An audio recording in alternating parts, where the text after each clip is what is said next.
Man, I've just been talking to the people quick fast, just trying to give them a quick summary of the things that we're going to be talking about right now with Bill C11. You know what I'm Okay. saying? I know, just like what I was saying before, how this is going to affect Canadian content creators as well as the people who enjoy the content heavily. Yeah. Well, so you want to break it down for us quick fast what Bill C11 is? Yeah. Okay. So we don't need to get into all the specifics. I'll explain it in a way that like everyone can understand, right? Yes, sir. What C11 is trying to do is the legacy media, so like the CTVs, the CBCs, the the Radio Canadas, all of these media outlets have not been happy that new age media, like what this channel does and like what streamers do and people like that do, they haven't liked that. So basically, who the government listens to is lobbyists, the companies with the most money, not the people.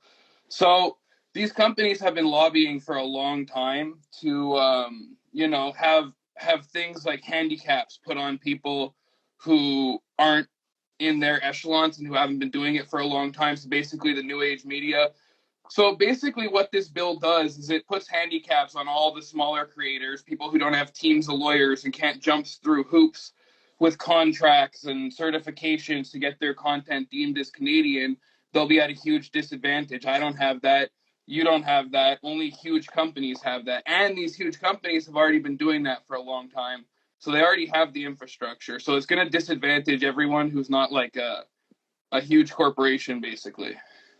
So for the people who are like out here, because a lot of us deal with music, and because we're Canadian, I think a lot of people are familiar with CanCon, right?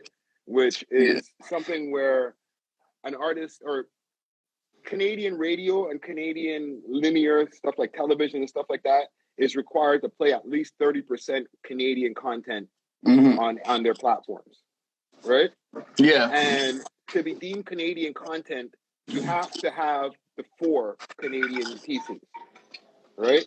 And I'm not explaining this to you. I'm just explaining this to the people. Yeah, I know. We could bring it together. So the 4 Canadian pieces. So if you're a musician, right, you're gonna want the artist to be like the performer, right, to be Canadian, the writer to be Canadian, the producer to be Canadian, and it be I forgot the last one, maybe engineered in a Canadian studio. It pretty much has to be Canadian all the way around. Is the easiest way to look at it, like, right? And so then now you're deemed CanCon. Boom, you get put into the slot if you're picked to be played within the other 30% of other people that they might pick. You know, as long as you meet whatever radio or TV standards and you're in there in the mix, your shit's gonna get played. And I think, however, this is not going to be the same. Like the way they positioned it on YouTube is that like, hey, now Canadian content's going to get pushed first, but it's not exactly how it is. So yeah, it's selective content. And I'll just touch on one thing real quick. The reason the law of the 30% content was put in, and the reason it doesn't need to be put in anymore, is because back before the internet, Canada wouldn't have had its own content really take over if they didn't force it in. Radio stations would have played all American content. It would have been way harder for Canadians to get in.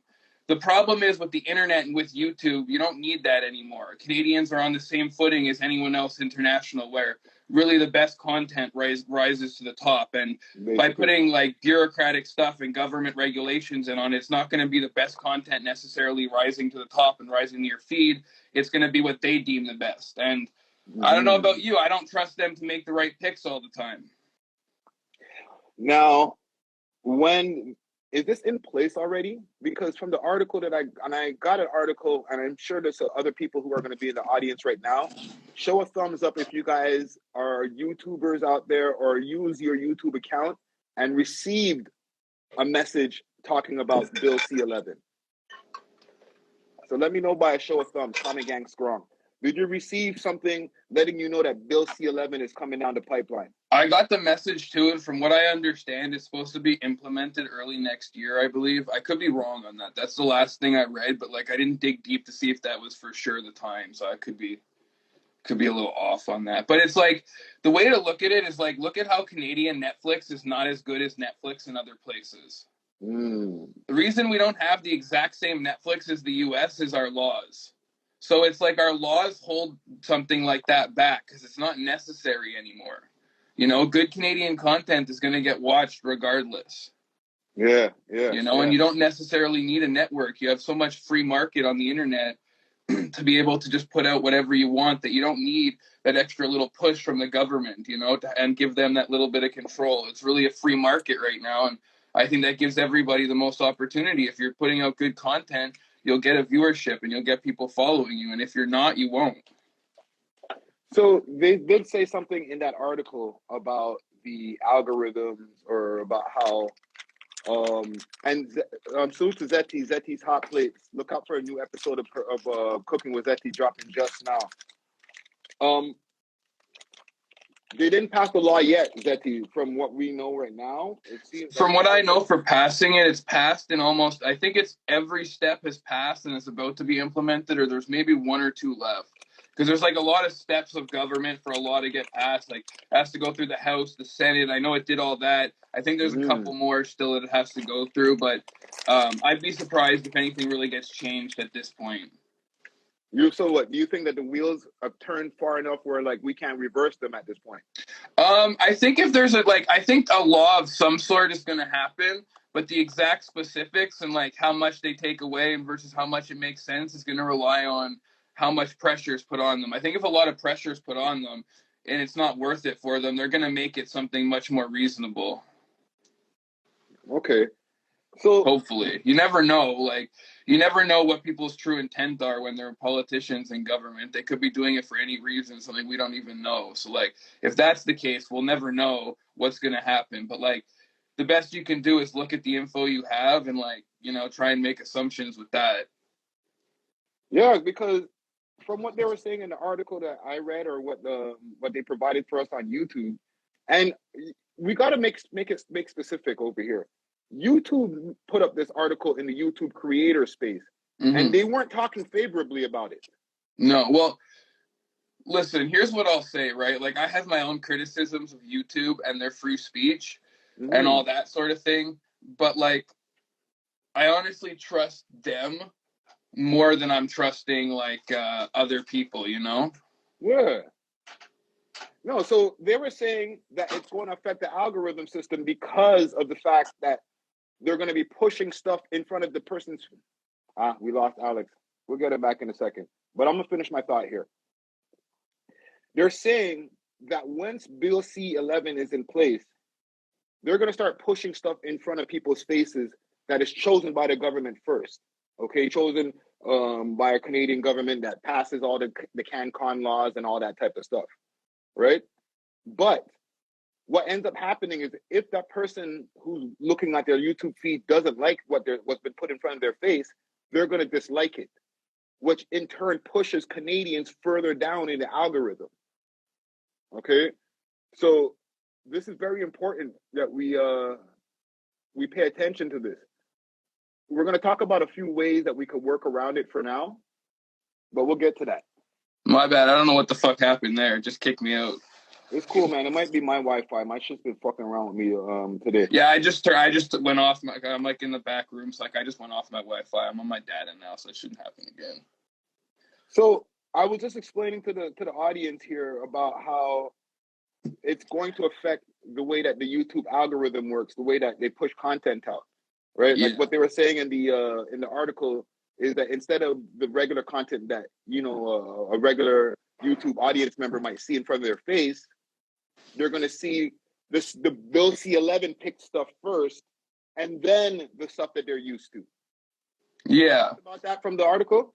Yeah. Well, here's the way I look at it, right? Like, the one thing I will say that YouTube does a great job of giving you content that you want to see. And I really don't think we should be playing with that. Like, I think that this law is just a solution looking for a problem instead of a problem looking for a solution. I think like that's what the solution looking for a problem.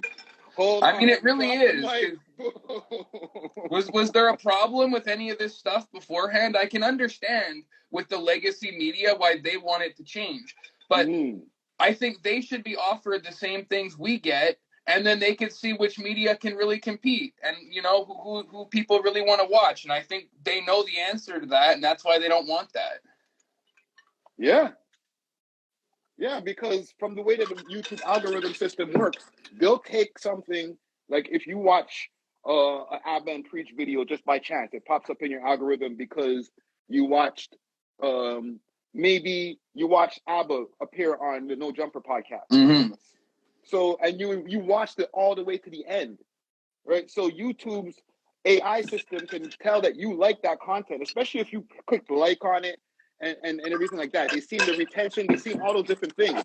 So now the next thing that they might suggest to you might not just be, oh, more No Jumper content. Hey, there's this guy's channel. Here's a video clip from one of their channels. You might like that too. Like it knows. It's kind of scary, but And it like, knows what we want. I would be all for it if I felt like it was going to help Canadians see more Canadian content in general. But I think they're going to very unfairly pick which Canadian content you're going to see. And especially for, you know, this channel's about music. It's not going to help you if your music is anything but non-swearing, non-violent, like vanilla bullcrap. Like, if This it's is what we anything need to like, get to. Yes, break that down. if it's anything like crazy, especially drill music, like, I know all the music I listen to, like all that sort of stuff. It's not, if you're making it in Canada, you're going to have to get a VPN and put it out somewhere else, like we're in China. Like, it's not what they're going to be promoting 100%.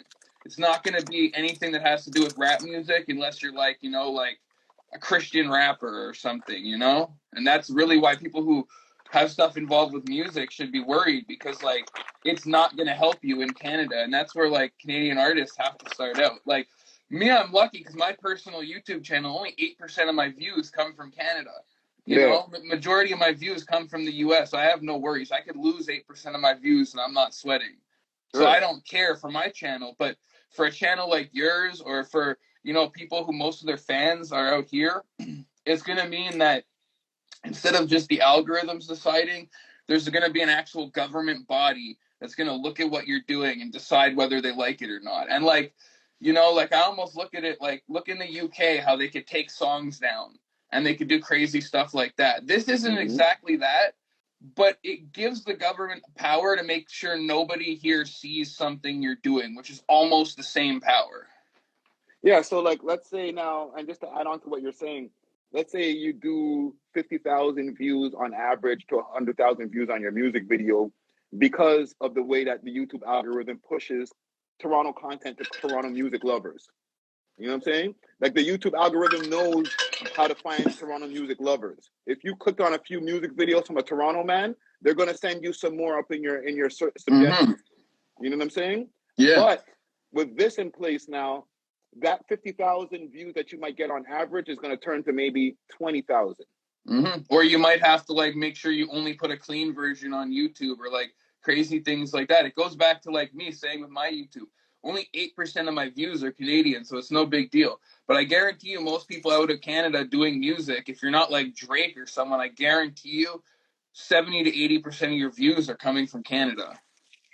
And also with the music industry out here in Canada, there's already been an MO in the way that they push music. Okay. So what you're saying is right on point, because the way that they've been pushing music for years is that you have to be the safest motherfucker if you ever want to get on any of the radio stations, especially when we had like a commercial station like Flow up on a big frequency. People used to dumb down their shit like crazy and give you the softest stuff.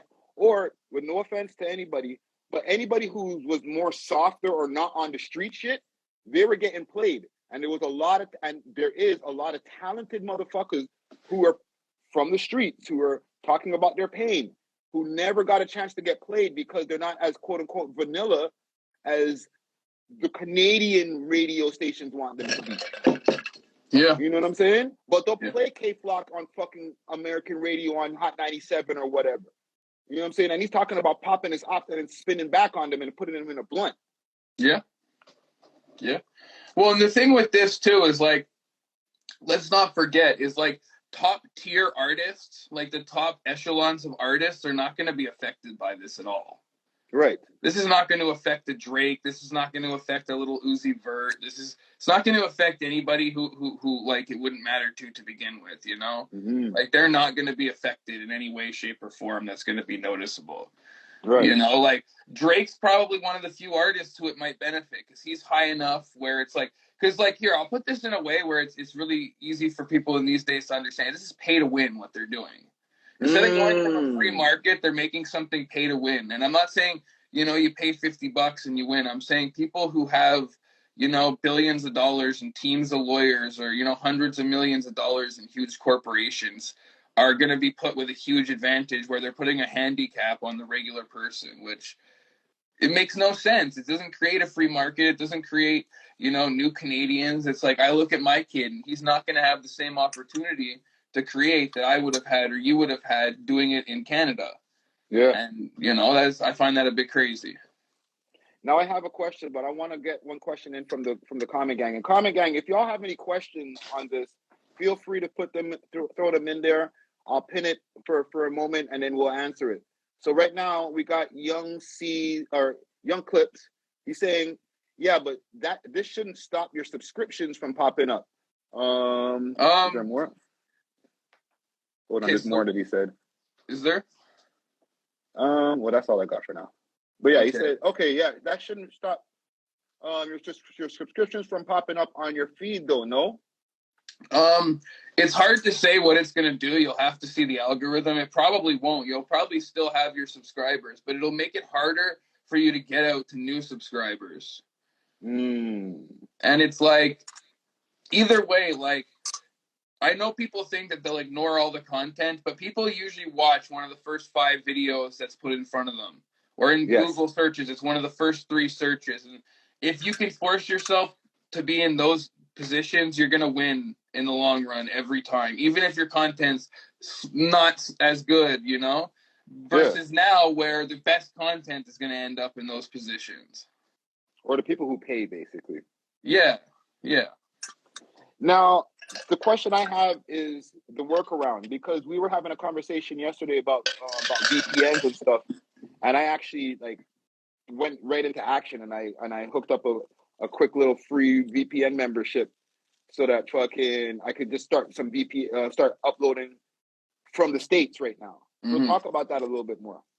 Well, I mean, like the best way to go around it, I mean, all a VPN does is it routes you through a different server in a different place. Like you can do them through all over the world. You know, they're like $10 to $20 a month for all kinds of devices, and like you know, you can make your IP appear as somewhere in the U.S. or Europe or somewhere else. Where if you do that and you upload from those places, they're not going to know that you're a Canadian YouTuber, which I find is pretty crazy that we got to go to links like that to deal with something like this. You know, that's what they do in China to avoid all the internet firewalls there. But that's your way around it. I mean, hopefully the law gets passed in a way that's more reasonable, but I'm not willing to just bet on that happening, you know? So there's easy ways to get around it.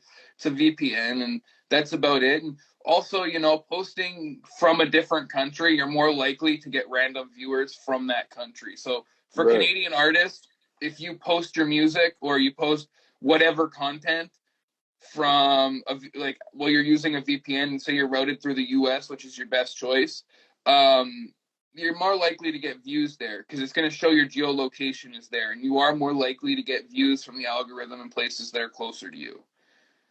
I don't know why it works like that. It just does. Now, I'm going to ask you a couple of things just so that you could let the people know a bit about who you are, right? 2 things, right? Who you are and how you gain such knowledge on like the internet and YouTube, and then also what you do for the network. Okay. I don't know. I gain knowledge just because like, I don't know. I spend 90% of my time, whether like when I'm doing other things, just learning shit, listening to like podcasts, reading books, listening to audiobooks, just doing whatever. Like I like to learn shit about all kinds of different topics. And like, you know, I'm obviously concerned about the shit that's going on around me. So like I invest myself into that stuff. I mean, if you want to learn this kind of stuff like I do, I mean, the advice I would give people is, you just gotta enjoy it and put effort into learning things you care about, because you're not likely to learn about something if you don't give a shit about it. If you don't give a shit about something, you're gonna have to force yourself to learn about it. It's not gonna mean much. Try and learn about things you care about and exercise your brain. It's like a muscle, just Yeah. exercise it. And as far as like for the And network, I hold on, mean, before you answer for the here we network, go. and keep the thought for the network, or I'll I remember that got part. you. I got you. But the stuff that you've learned, let the people know how you've been able to apply it successfully, because you got a popping YouTube channel low key. Okay. Well. Okay. So as far as the stuff that I've learned, like my YouTube, like so I've been doing YouTube for a long time. I was doing music like fucking 10+ years ago, doing rap out here. I got And out tired of here being that, and Montreal. yeah. And over the years, like I did okay in rap, like for an English artist out here, like I did okay. I had 1, 2 songs, hit like 100,000 views in like a year or two, which it's nothing crazy, but for out here, it's not bad. It's bigger than most artists, but listen, I wasn't that good at music, so like it was never something I was that passionate about. I wanted to be putting content out. Like over the years, I sort of came into my own, and like I started my own channel and I started mostly with like how-to videos and like story time videos, but the way I did it was really like I want to put out content, and I'm going to put out whatever I feel I want to put out, and whatever works, I'm going to just push more in that way. So I did it over the years, and like my YouTube channel is nothing crazy, but like I do decent numbers of views, and like I just learned over. Let's stop this, bro. You're humble as fuck. Give us some of your biggest numbers before you talk about decent numbers of views. Well, I mean, okay, so I have like 3 or 4 videos that are like 300K plus. I have lots of videos that are like close to 100K. I have a bunch that are over 100K.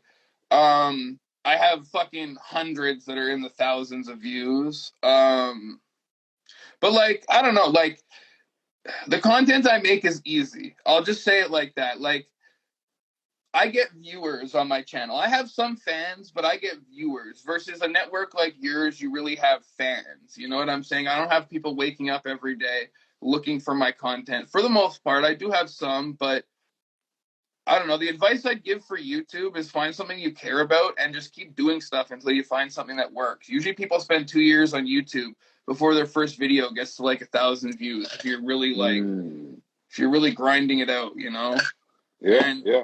The advice I'd give people is like the game right now, if you want to grow your channel, the best way to do it is YouTube Shorts. The new update, they've made it a little harder with them, but if you really push it and you put out good content, you're going to get a lot of views and a lot of random people coming to your channel versus if you put out long form videos, it can take longer to grow. Yeah. And if you get the right shorts up there, the way that YouTube's algorithm is working right now, they'll push that shit in front of way more people than just the people in your subscription base. I'll give an example, right? I have about 3,000 subscribers, so nothing crazy.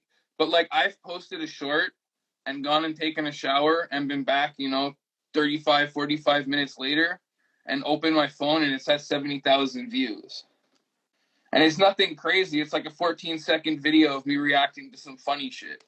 Yeah. Anyone could do that. You make that content from your phone, and it's like, the whole YouTube algorithm is built to push shorts right now. So yeah.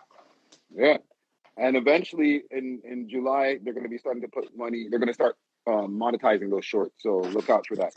Yeah. But yeah. With the network, tell us what you do for the network. All right. So like I don't know, like 3-4 months ago, some shit like that. I just hit up Friday because I'm in college, in university for video editing.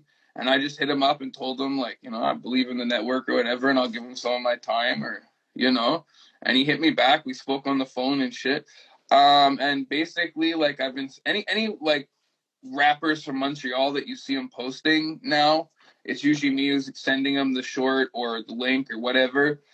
I make a lot of the shorts for the channel. He's got a whole inbox filled with shorts. I'm doing interviews now. Improving on that. Yeah. New to that, but improving. You're like 3 interviews deep right now. Yeah. We're going to the 4th one soon. So yeah, I think, and you know, just hitting up Friday and kind of like, you know, like when I hit up the channel, I kind of put them on game a little bit for the shorts because like, Mm-hmm. you know, like I felt like it could benefit him a lot. And like, you know, one of the things I told him is like, you know, I've been really good at getting myself out of like the Canadian market and really just going into American views. And you know, even living in Quebec where it's French, it's way harder than even Yeah. Toronto or other places in Canada because 8 out of 10 people don't even speak English. So, you know, Mm-hmm. like I've done a good job of like getting more views outside of the country and pushing it out there. So like, yeah, I'm trying to help them with that shit. Yeah, man, and it's definitely appreciated. You know, Alex has been an integral part to the team. You know, like what all the things that he mentioned right there, they've been helping with the growth on the back end of what we've been doing, especially with all these changes that are being made. We always have to keep ourselves educated on the changes that are being made. You know what I'm saying? Mm-hmm. So one thing that I want people to take away from this, because Bill C11 is going to be something that's going to be affecting us, especially if they put their full grips on this, is the workarounds. You know what I'm saying? Start practicing all those workarounds now so that if it does come through and it starts affecting us in a negative way, we won't feel those effects because Yeah. we've already been putting the best practices into place, like Yeah. using using your VPN to upload from other places. You know what I'm Mm-hmm. saying? Maybe making sure that you have a clean version of your shit, just in case they start suppressing the dirty version. Upload both at the same damn time. You And know what the I'm one saying? other thing I'd add to that, you want to like make sure when it comes out, you people learn the new system because I'll use We Love Hip Hop for example. If Mm-hmm. Friday was doing an interview with like a rapper, like a real rapper, you know what I'm saying, who's into the drill or into the like the talking and shit, I'd tell him upload it in the as a like through the US, you know what I'm saying? But like let's Mm-hmm. say like you interviewed that not the magician, but that other guy, whatever the fuck he does, the mentalist or whatever. Mentalist, yeah. I would tell you to Kevin upload Hamden. that in Canada. Because that's the type of content that they might push extra. They might not, but there's a chance. You know what I'm saying? So it's like Mm-hmm. what I would tell people is really learn the system because you know these companies who lobbied for it and have teams of lawyers are going to be playing it as much as they can. So it's like, although we're at a disadvantage, it doesn't mean you shouldn't try and win and game the system as much as you can. And I want to add something also that I think that you're going to be able to add on to as well. Know who your target audience is. Study your analytics so that you know who you're shooting at. You know what I'm saying? So you're not just shooting blindly in the dark. You're not shooting too much of a wide net that's not catching the right people. Know who you're aiming at. You know what I'm Mm-hmm. saying? Mm-hmm. For sure. And like even more to that for people who are making music, don't be afraid to like I see too many rappers like just making music. And it's like there's so much more you could do to make content. Mm-hmm. I'm not saying you have to go out and like do things yourself or like you could just be reposting to there's so much ways for you to make little bits of content and get your name out there in other ways that will come back to your music. Like I don't know why more people aren't doing that. If more rappers started posting 1 to 3 shorts a day, even just reposting funny videos, just whatever. Like there's a million different ways to make shorts. I guarantee you, some of them would see their views on their songs if their songs are lit skyrocket. a Yeah. hundred And percent. and it could be tailored to who you are. So if you're like an activist type of person, then you know the stuff that you're already looking at and getting entertained by, make a short out of that and upload that to your channel. If you're a guy who's into funny shit, you know what I'm saying? And you know your personality is always talking about funny shit in your as a rapper. While you're being entertained by the funny shit you look at, make a short out of that, put that Yeah. up on your shit. And like if you feel bad just like cutting the short and you want to make it more your own, just react to the fucking video on your phone. There's apps that do it and put a little yourself in the corner fucking react. You don't even have to say anything. You could just make facial expressions reacting to it. Now you own that content. You own that video when you put it Mm-hmm. out. If anyone copyright strikes you, you can like fight it with YouTube and you'll usually win. Like, you know, and now you own that content and like that shit can get serious amount of views, especially like if you're making music and stuff, you already have a personality. You know how to act in front of a camera. Mm-hmm. You know what I'm saying? Like, this shit could get yourself out to a lot of people. Facts. And when you make that short, put the link in the comment to your music video. Yeah. Yeah, 100%. Like, pin your comment, put a link of your music or your best or most recent track, and just leave it up there, bro. Voila, game right there for y'all, the people, man. Yo, Alex, I think we got enough information in here for now. Yeah. I'm gonna repost this up on the YouTube channel as well, so that people could continue to stay informed. And I'm gonna keep this up here on the We Love Hip Hop feed. You know what I'm saying? Yeah. Fam, I appreciate you, bro. You always, you know what I'm saying? You're a wealth of knowledge. Yeah, and the people need to know. Anybody who needs to tap in and find out some stuff, tap into with Alex as well. You know what I'm saying? I'm not trying to put people on you, but I'm It's just all saying, good, fam. people hit me up I asking might me not be the advice and shit. quickest to answer. That's all I'm going to say. Yeah, but I like, don't be on there's real Instagram and shit things. very much. Yeah, but if ever you're looking for some advice on certain things, hit up any of us, and we'll do our best to respond and give you the advice that you need. Yeah, for sure. For anyone who needs game on some YouTube stuff or just like social media stuff in general, like 100%. But like, don't send me your content and expect me not to tell you what I think of it. If it's good, I'm gonna tell you it's good. If it's not good, I'm gonna tell you what you can do better. And like, if you're one of these people who can't handle that, just don't send me your content. Yeah. If you're too sensitive, then just keep the shit in your own You can't phone, be bro. sensitive because I'm not gonna be a dick about it, but I'm gonna tell you like what it is, you know? No, for sure. All right, brother. I'm gonna tap in with you soon. Hold it, fab. All right. Peace. A little bit of knowledge for the people right there. Like I said, I'm gonna leave this up here on the feed. Make sure to tap in, rewind this if you missed anything. Bill C11 is on the way. All right. So look out for that. I'm off this.